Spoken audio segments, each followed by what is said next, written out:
আজকে আমার রেসিপি আমের টক চাটনি। এই গরমে একবার হলেও আমের এই টক চাটনি কিন্তু খেতেই হবে। আর এই গরমে টক খাওয়া কিন্তু খুবই উপকারী। ভাত খাওয়ার পরে যদি এরকম টক টক চাটনি থাকে তাহলে তো খাওয়াটা বেশ তৃপ্তি হয়েছে বলে মনে হয়। আমের চাটনি বানানো কিন্তু একদমই সহজ। চলো বন্ধুরা, রেসিপিটা এখন শুরু করা যাক।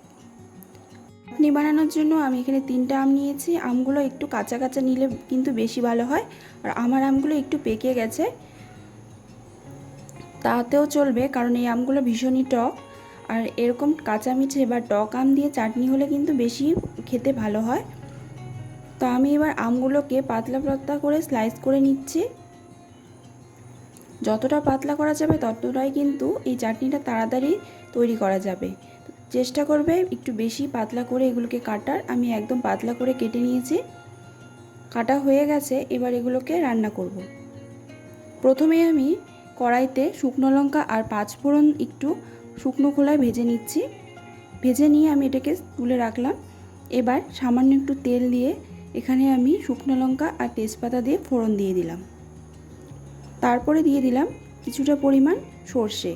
সর্ষেটা ফুটে গেলে এখানে দিয়ে দিলাম কিছুটা পরিমাণ আদা বাটা। আদা বাটাটা একটু লালচে হয়ে গেলে কেটে রাখা আমগুলোকে আমি দিয়ে দিলাম। আমগুলোকে একটু নেড়েচেড়ে নিচ্ছি। তারপর দিয়ে দিলাম পরিমাণ মতো হলুদ গুঁড়ো আর স্বাদ মতো লবণ দিয়ে খুব ভালোভাবে আবারও একটু নেড়েচেড়ে নিচ্ছি। এরপরে দিয়ে দিচ্ছি হালকা একটু শুকনো লঙ্কা গুঁড়ো। শুকনো লঙ্কা গুঁড়ো দিলে একটু ঝাল ঝাল হবে আর খেতেও তাহলে চাটনিটা ভালো লাগবে। দিয়ে খুব ভালোভাবে আমি নাড়াচাড়া করে নিচ্ছি। কিছুক্ষণ নাড়াচাড়া করতে হবে। তো এরকম অবস্থায় এসে দেখো আমগুলো অনেকটাই কিন্তু গলে গেছে। কিছুক্ষণ নাড়াচাড়া করতে করতে এই অবস্থায় আসবে। এবারে আমি এখানে দিয়ে দিচ্ছি পরিমাণ মতো জল। তোমরা চাটনিটাকে যদি একটু গাঢ় করতে চাও তাহলে একটু কম পরিমাণে জল দেবে, আর যদি একটু পাতলা করতে চাও তাহলে জলের পরিমাণটা একটু বেশি দিতে হবে। জলটা ফুটতে শুরু করা পর্যন্ত অপেক্ষা করতে হবে। এবার দেখো জলটা আমার ফুটতে শুরু করেছে। এই পর্যায়ে এসে আমি এখানে দিয়ে দিলাম কেটে রাখা গুড়।